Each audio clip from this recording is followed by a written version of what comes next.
Daily cricket के कहीं ना कहीं लास्ट क्वेश्चन का आंसर लेकर आपके सामने हम हाजिर हैं। सबसे पहले आपको बता दें, लगभग 25 क्वेश्चन हमने पिक किए थे। उसमें से जो है ज़्यादातर उन जो क्वेश्चंस थे उनके आंसर्स हमने आज क्रिकेट के वीडियो में आपके सामने प्रेजेंट किया, जो कल हमने डाला था।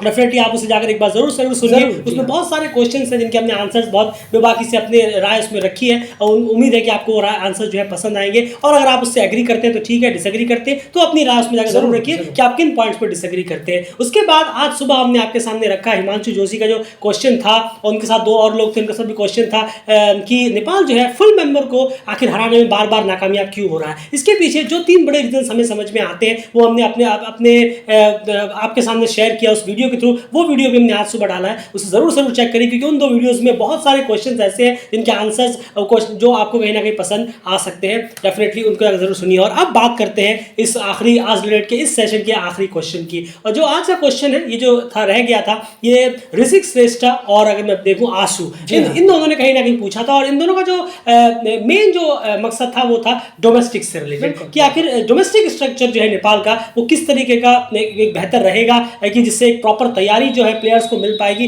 और साथ साथ में शेड्यूलिंग उसकी किस तरीके की रहनी चाहिए, मतलब क्या स्ट्रक्चर या फिर क्या डेट्स वगैरह शेड्यूल वगैरह रहनी चाहिए। तो इस पर बात जरूर करेंगे। लेकिन इसके साथ साथ ऋषिक श्रेष्ठा का जो कमेंट है उसमें जो उन्होंने एक चीज़ और यहाँ पर जोड़ी थी कि अगर आप देखेंगे कि इस साल जो है टीम ने 2023 में इंटरनेशनल मैचेस बहुत खेले हैं, लेकिन डोमेस्टिक के नाम पर कुछ भी खासा देखने को नहीं मिला। ये उन्होंने आगे कहा था। उसके बाद उन्होंने कहा कि वर्ल्ड कप क्वालिफायर में 2024 में जब दीपेन सिंह हैरी इंजर्ड हुए तो उनके जैसा एक स्ट्रॉन्ग बैकअप कोई खास हमें रेडी होता हुआ नजर नहीं आया। तो ये चीज़ें भी एक कंसर्न जरूर यहाँ पर नजर आती है, और इसी वजह से कहीं ना कहीं वो कह रहे थे कि डोमेस्टिक को आखिर स्ट्रॉन्ग किस तरह से किया जाए, और किस तरह से डोमेस्टिक जो इंटरनेशनल टीम है उनको कहीं ना कहीं बेहतर प्रैक्टिस और बेहतर मैचेस मिल सके।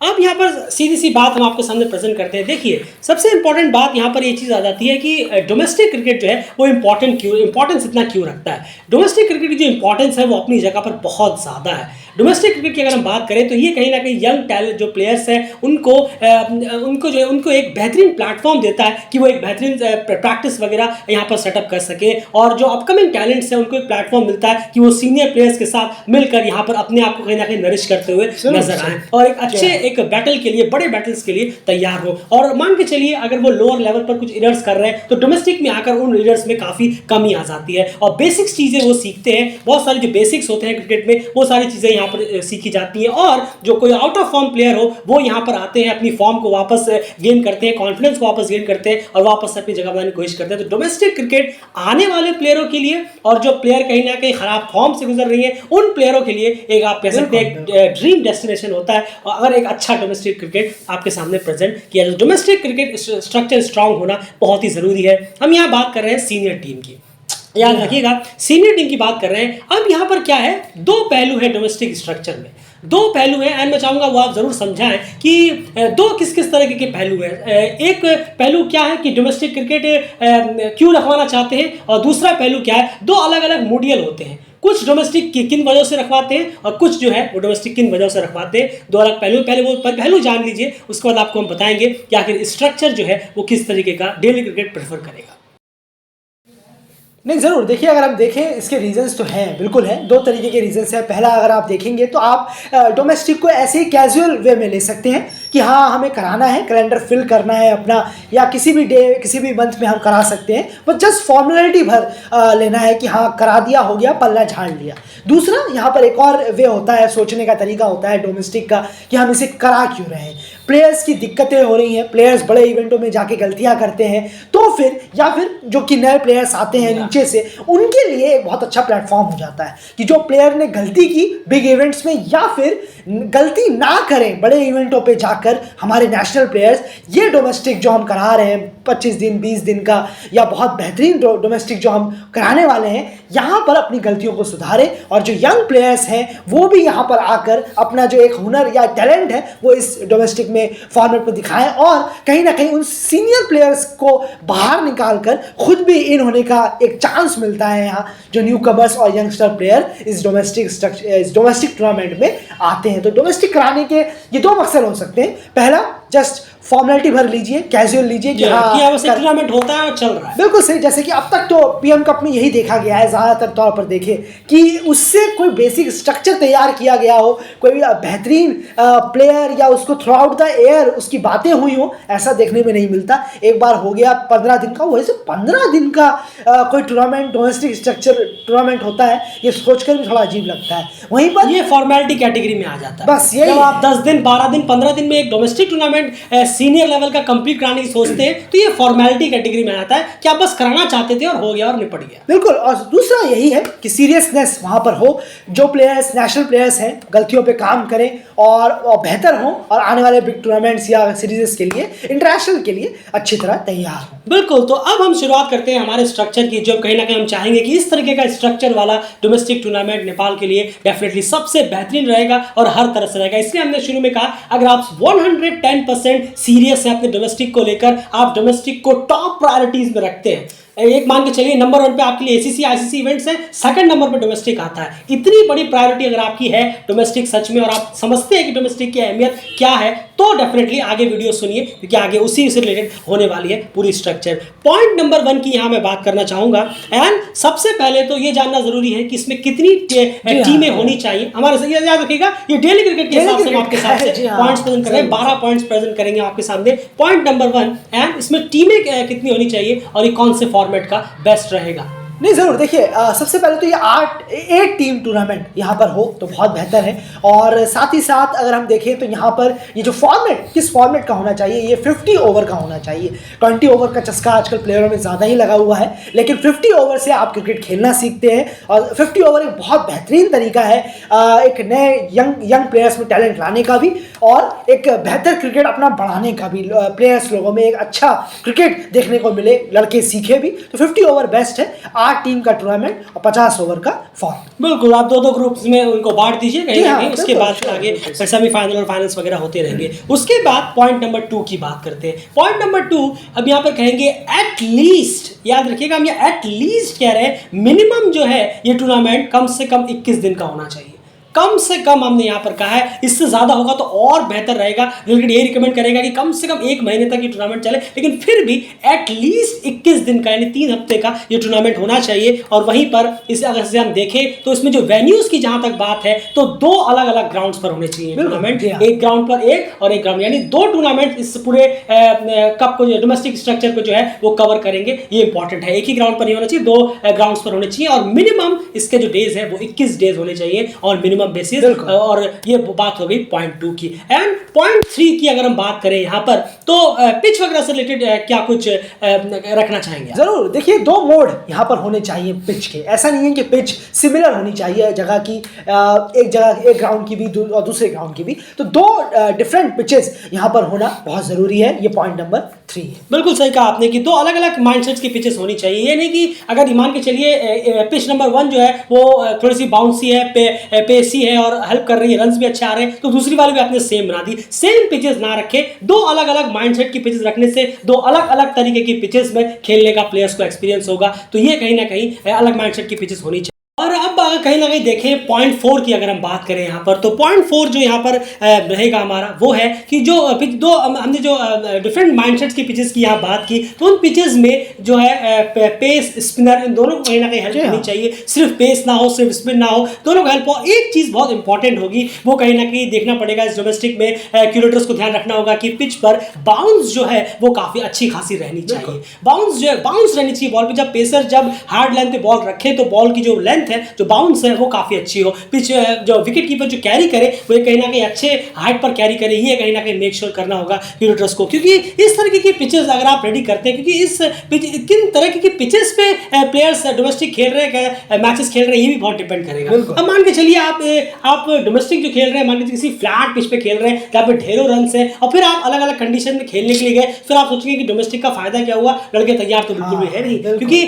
पिच किस तरीके की रहेगी ये भी बहुत ज्यादा क्रूशियल फैक्टर होगा और डेफिनेटली हम यहाँ चाहेंगे पिच पर बाउंस हो और स्पिन और पेसर दोनों को कहीं ना कहीं मददगार हो अपने अपने अलग अलग फेसेस में। उसके बाद पॉइंट नंबर 5 जो है ये कहीं ना कहीं और ज़्यादा इंपॉर्टेंट हो जाता है, एंड वो क्या है? जरूर देखिए, ये टीम्स का क्लासिफिकेशन है, कैसे करके टीम्स में प्लेयर्स, जो 8 टीमें हैं उसमें प्लेयर कैसे कैसे करके रखे जाएंगे, प्लेयर्स का जो क्लासिफिकेशन होगा वो किस तरीके से होगा। यानी कि ऐसा नहीं है जैसे कि हम देखते हैं पीएम कप में कि 2 या 3 टीमों में ही सारे इंटरनेशनल के प्लेयर नेपाल के समा जाते हैं, उसी में आ जाते हैं, उसी 2-3 टीमों के अंदर। बाकी जो 3-4 टीमें हैं वो पहले ही राउंड में या कुछ मैचों में ही बाहर हो जाती हैं और सेमीफाइनल्स में हमेशा हमें वही 4 टीमें देखने को मिलती हैं। ऐसा ना हो, लेकिन थोड़ा सा यहाँ क्लासिफिकेशन पर गौर किया जाए और प्लेयर्स को 8 टीमों पर अच्छी तरह से रखा जाए, और साथ ही साथ जो डोमेस्टिक में लगातार खेल रहे हैं लेकिन नेशनल में जगह नहीं बना पाए हैं उन प्लेयरों पर भी थोड़ा गौर किया जाए, उन्हें भी 8 टीमों में ठीक से और ध्यान से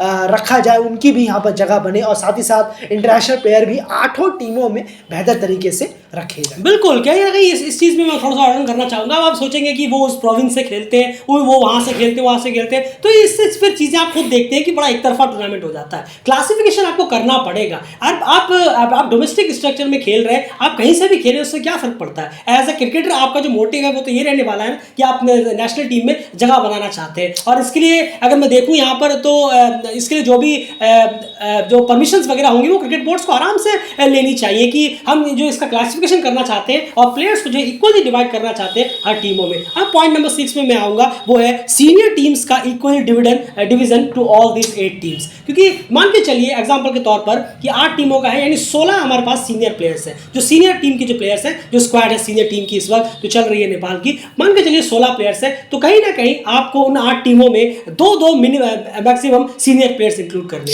ये नहीं कि एक में 4-5 चले गए, एक में 1 ही रह गया, एक में 3 चले गए, फिर किसी में 2 चले गए, ये क्लासिफिकेशन फिर खराब हो जाता है। आपको सारी टीम्स को इस तरह से कहीं ना कहीं बनाना है कि सारी की सारी टीम्स जो है वो इक्वली स्ट्रॉन्ग और स्ट्रेंथफुल नजर आए। उसमें कुछ यंग प्लेयर्स हो, आपके अंडर 19 के, कुछ सीनियर प्लेयर्स हो, कुछ वो प्लेयर्स हो जो कहीं ना कहीं जैसे हमने बताया कि बाहर चल रहे हो टीम से, वो कहीं ना कहीं इंक्लूडेड हो। तो इस तरह से 15-16 मेंबर्स की स्ट्रॉन्ग स्क्वाड, 8 की 8 अलग अलग क्लासिफिकेशन की हम यहाँ बात कर रहे हैं। जैसे हमने शुरू में भी आपसे कहा कि अगर आप सीरियस हैं तो ही ये सब चीजें आप करेंगे, वरना तो आप सिर्फ 15-20 दिन का टूर्नामेंट कराकर इधर उधर से कर फटाफट खत्म कर आप कहेंगे चलिए इस साल का डोमेस्टिक टूर्नामेंट हो गया, बहुत अच्छा हुआ, हमें बहुत फ्रूटफुल रिजल्ट्स मिले। लेकिन जब टीम बाहर जाएगी या अच्छे कुछ चैलेंजेस आएंगे सामने, तो फिर टीम कहीं ना कहीं वापस से एक्सपोज होती नजर आएगी। इस तरीके के डोमेस्टिक टूर्नामेंट्स के लिए आपको बहुत ज्यादा सीरियस होना पड़ेगा। अब बात करते हैं पॉइंट नंबर 7। बिल्कुल, और ये जो पॉइंट नंबर है ये 7, ये काफ़ी अच्छा है। ये है कि जो कोचेज हैं 8 टीमों के, वो कहीं ना कहीं एक रिपोर्ट तैयार करें, उनके रेस्पेक्टिव टीम्स जो हैं जिन टीमों के वो कोचेज हैं, और एक रिपोर्ट तैयार करें, प्लेयर की फाइल तैयार करें कि ये प्लेयर्स कैसा खेल रहे हैं, इनके रन्स क्या है, विकेट्स क्या है, क्या इन्होंने अब इस टूर्नामेंट में किया है, और ये लेकर वो जाए जो नेशनल मेंस टीम के कोच है, हेड कोच, उनके पास जाकर ये सारी रिपोर्ट्स दे जब ये टूर्नामेंट ओवर होगा, ख़त्म होगा। ये उसके बाद कि हर टीम के जो कोच हैं वो बैठे हेड कोच के साथ और वो प्लेयर्स की रिपोर्ट उनको सौंपे। बिल्कुल सही कहा। तो यहाँ पे जैसे हर टीम के मान के चलिए 8 टीमें हैं, तो उसमें से हर टीम के जो एक जो कोच होंगे, जो भी उस टीम के, वो कोच अपनी टीम के जो प्लेयर्स हैं उनके सारे प्लेयर्स की पूरी रिपोर्ट, उन्होंने क्या गलतियाँ की है, क्या अच्छा किया है, कितने रन्स किए, क्या किए, कंप्लीट रिपोर्ट का एक बायोडाटा वो सब जो है अब जो सीनियर हेड कोच है उनके सामने जाकर टूर्नामेंट के बाद प्रेजेंट करें और ये सारी चीज़ें रखें। उसके बाद पॉइंट नंबर 8 मेरे ख्याल से, पॉइंट नंबर 8 की अगर मैं बात करूं तो हर गेम के बाद अब ये बहुत सीरियस चीज़ें हो जाती है। जैसे एक मैच हुआ, जैसे एक मान के चलिए एक टीम का एक मैच हो गया, तो उस मैच के बाद उस टीम के जो कोच हैं वो कम से कम 1 घंटा एक्स्ट्रा उन प्लेयर्स के साथ उन प्लेयर्स को दें और उन प्लेयर्स को बताएं कि आज आपकी क्या गलतियां रही हैं, आज आपने क्या अच्छा किया है, आज कहाँ पर आपसे एक चूक हुई, आज आप कहाँ पर एक तरह से 1 आवर का सेशन उन प्लेयर्स के साथ होना चाहिए हर डोमेस्टिक उनके एक सिंगल मैच के बाद। कम से कम 1 घंटे का हो, 45 मिनट का हो, लेकिन वहाँ पर वो बताएंगे कि इन्होंने बेहतर किया, कि इन्होंने क्या गलतियां की है, उस पर वो कहीं ना कहीं उस चीज को नेक्स्ट मैच से पहले उन पे वर्कआउट करने की कोशिश की जाए। क्योंकि अगर आप उस मैच के दौरान गलतियां नहीं बताएंगे, मैच के बाद बताएंगे, तो फिर अगला डोमेस्टिक आते आते बहुत वक्त लग जाएगा। अभी आपके पास मौका है, अभी चल रहा है, उसी पर डिस्कशन तो बेहतर है। 1 आवर का सेशन हर मैच के बाद कहीं ना कहीं आप प्लेयर्स की गलतियां या फिर उन्होंने जो बेहतर किया है वो बताने के लिए कोच जो होते हैं अलग अलग टीम्स के, वो कहीं ना कहीं 1 आवर का सेशन वहां पर ले सकते हैं। उसके बाद है पॉइंट नंबर 9। बिल्कुल, और ये है एक पर्सनल माइलस्टोन से रिलेटेड एक रिवार्ड से रिलेटेड।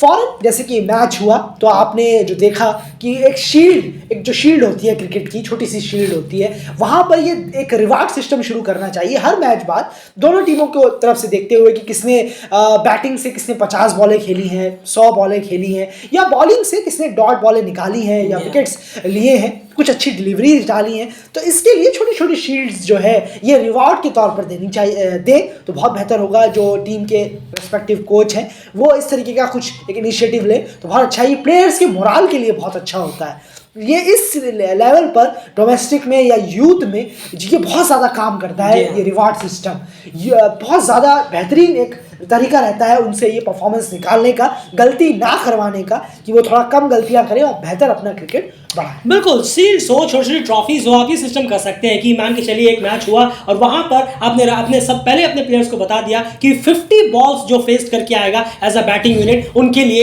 एक मेरी तरफ से शील्ड है, 100 बॉल्स जो करके आएगा उनकी तरफ से मेरे लिए ट्रॉफीज है, बॉलिंग में जो जितने ज्यादा डॉट बॉल्स निकालेगा उनके लिए यहाँ पर ट्रॉफीज है। तो ये हम कह रहे हैं कि स्मॉल एक रिवॉर्डिंग सिस्टम, कि प्लेयर ने एक अच्छा किया है, इंस्टेंट जब वो डगआउट में आते हैं मैच के बाद तो आप अपनी तरफ से उनको एक रिवॉर्ड के थ्रू ये प्रेजेंट कर सकते हैं। ये छोटी छोटी चीजें एक और ज्यादा मोरल बूस्टअप करेंगी उन प्लेयर्स के अंदर, तो वो इस चीज की अहमियत समझेंगे। आप सोचेंगे कि यहाँ रन्स की तो आप बात ही नहीं कर रहे हैं, वो इस चीज की अहमियत समझेंगे कि पिच पर स्टे भी हमें करना है। बिल्कुल, तभी हमने यहाँ कहा कि 50 बॉल फेस्ड या 100 बॉल फेस्ड में रिवॉर्ड सिस्टम का जो जरिया है ये बहुत बेहतरीन काम आएगा अगर आप इसे इंप्लीमेंट करते हैं उस सीरियसनेस के साथ जिस सीरियसनेस की हम यहाँ पर बात कर रहे हैं। तो उन्हें लगेगा कि नहीं, बॉल फेस्ड भी एक हमारे लिए जरूरी है, जो हम बहुत ज्यादा लैक होते हुए देखते हैं नेपाल की बैटिंग में। 20-25 बॉलों में किसी ने 20-22 रन किए, उन्हें लगा मेरा काम हो गया।